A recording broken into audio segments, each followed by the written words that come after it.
154. Não podemos subestimar o alcance dessa constatação, pois ela significa nada menos do que a presença, em cada psique, de disposições vivas e inconscientes, nem por isso menos ativas, de formas ou ideias em sentido platônico que instintivamente pré-formam e influenciam seu pensar, sentir e agir. R.**.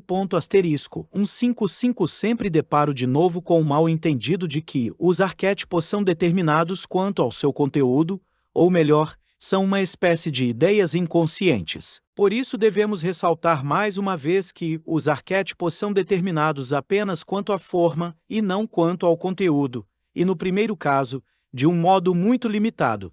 Uma imagem primordial só pode ser determinada quanto ao seu conteúdo, no caso de tornar-se consciente e, portanto, preenchida com o material da experiência consciente. Sua forma, por outro lado, como já expliquei antes, poderia ser comparada ao sistema axial de um cristal, que pré-forma, de certo modo, sua estrutura no líquido-mãe, apesar de ele próprio não possuir uma existência material. Esta última só aparece através da maneira específica pela qual os íons e depois as moléculas se agregam. O arquétipo é um elemento vazio e formal em si, nada mais sendo do que uma facultas prae-formandi, uma possibilidade dada a priori da forma da sua representação.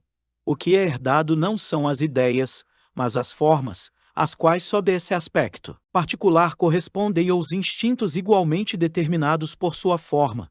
Provar a essência dos arquétipos em si é uma possibilidade tão remota quanto a de provar a dos instintos, enquanto os mesmos não são postos em ação e em concreto. No tocante ao caráter determinado da forma, é elucidativa a comparação com a formação do cristal, na medida em que o sistema axial determina apenas a estrutura estereométrica, não porém a forma concreta do cristal particular. Este pode ser grande ou pequeno, ou variar de acordo com o desenvolvimento diversificado de seus planos ou da interpenetração recíproca de dois cristais. O que permanece é apenas o sistema axial em suas proporções geométricas, a princípio, invariáveis. O mesmo se dá com o arquétipo.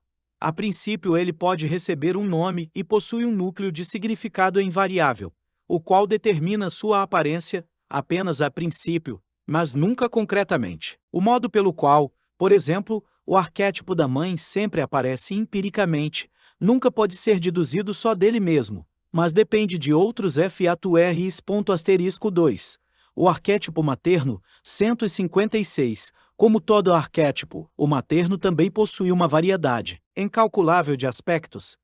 Menciono apenas algumas das formas mais características.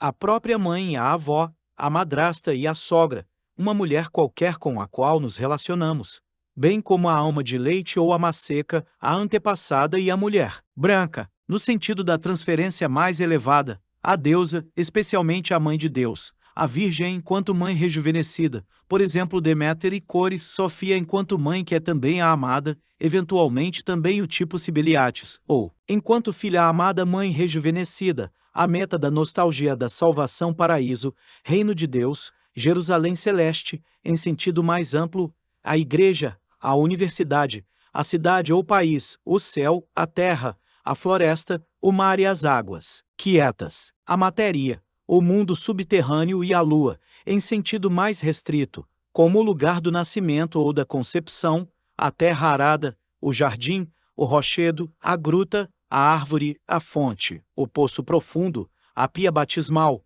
a flor como recipiente, rosa, e lótus, como círculo mágico, o mandala como padma ou como cornucópia, em sentido mais restrito ainda, o útero, qualquer forma oca, por exemplo, a porca do parafuso, a ione, o forno, o caldeirão, enquanto animal, a vaca, o quilho e qualquer animal útil em geral. 157. Todos estes símbolos podem ter um sentido positivo, favorável ou negativo e nefasto. Um aspecto ambivalente é a deusa do destino às parcas, greias, nornas. Símbolos nefastos são bruxa, dragão ou qualquer animal devorador, e que se enrosca como um peixe grande ou uma serpente. O túmulo, o sarcófago, a profundidade da água, a morte, o pesadelo e o pavor infantil tipo impusa. Lilefextre.***158. Esta enumeração não pretende ser completa. Ela apenas indica os traços essenciais do arquétipo materno. Seus atributos são o maternal, simplesmente a mágica autoridade do feminino, a sabedoria e a elevação espiritual além da razão. O bondoso, o que cuida, o que sustenta, o que proporciona as condições de crescimento, fertilidade e alimento, o lugar da transformação mágica, do renascimento, o instinto e o impulso favoráveis, o secreto, o oculto, o obscuro, o abissal, o mundo dos mortos, o devorador, sedutor e venenoso, o apavorante e fatal. Estes atributos do arquétipo materno já foram por mim descritos minuciosamente e documentados em meu livro Símbolos da Transformação. Nesse livro formulei as qualidades opostas desses atributos que correspondem à mãe amorosa e à mãe terrível. O paralelo histórico, que nos é mais familiar é, com certeza, Maria, que na alegoria medieval é simultaneamente a cruz de Cristo. Na Índia, seria a Kali contraditória. A filosofia Samkhya elaborou o arquétipo materno no conceito de Prakrit, atribuindo-lhe os 3 gunas como propriedades fundamentais, isto é, bondade, paixão e escuridão sattva, rajas, tamas. Trata-se de 3 aspectos essenciais da mãe, isto é, sua bondade nutritiva e dispensadora de cuidados, sua emocionalidade orgiástica e a sua obscuridade subterrânea. O traço especial na lenda filosófica que mostra Prakriti dançando diante de Purusha a fim de lembrá-lo do conhecimento discriminatório, não pertence diretamente à mãe, mas ao arquétipo da anima. Este último se mistura imediata e invariavelmente com a imagem da mãe na psicologia MSC ou ele e N. 159 embora a figura da mãe, tal como aparece na psicologia dos povos, seja de certo modo universal, sua imagem muda substancialmente na experiência prática individual.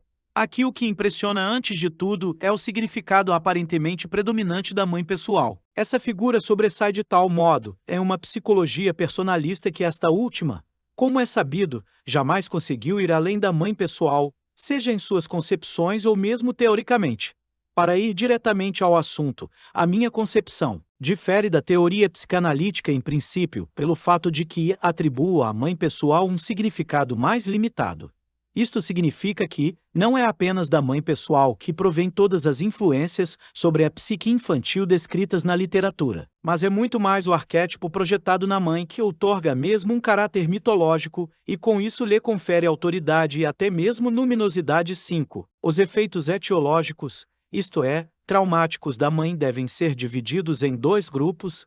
Primeiro, os que correspondem à qualidade característica ou atitudes realmente existentes na mãe pessoal. Segundo, os que só aparentemente possuem tais características, uma vez que se trata de projeções de tipo fantasioso, quer dizer, arquetípico por parte da criança. O próprio Freud já reconhecia que a verdadeira etiologia das neuroses não tinha suas raízes, como a princípio supunha, em efeitos traumáticos, mas principalmente num desenvolvimento peculiar da fantasia infantil.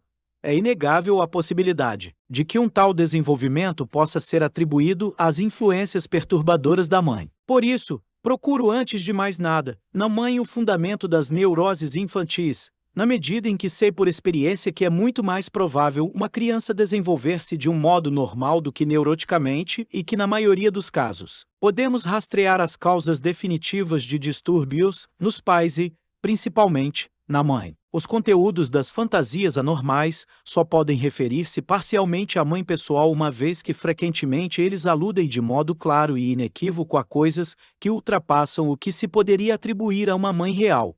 Isto principalmente quando se trata de imagens declaradamente mitológicas, tal como ocorre muitas vezes com fobias infantis, em que a mãe aparece sob a forma de um animal, de uma bruxa, fantasma, canibal, hermafrodita e coisas deste tipo. Mas como as fantasias nem sempre são manifestamente mitológicas ou, se o forem, não provém necessariamente de um pressuposto inconsciente, podendo originar-se em contos de fada, em observações casuais extra, é recomendável fazer uma cuidadosa investigação em cada caso. Por razões práticas, tal investigação não pode ser levada a cabo tão facilmente nas crianças como nos adultos, os quais geralmente transferem suas fantasias para o médico durante a terapia, encontrando-se estas, portanto, em estado de projeção 160, Não basta então reconhecê-las e depois descartá-las como algo ridículo, pelo menos definitivamente, pois os arquétipos constituem um bem inalienável de toda psique,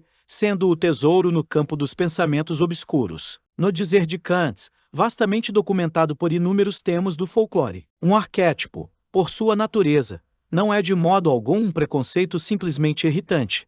Ele só o é quando não está em seu devido lugar.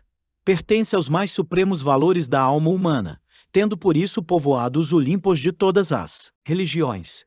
Descartá-lo como algo insignificante representa realmente uma perda.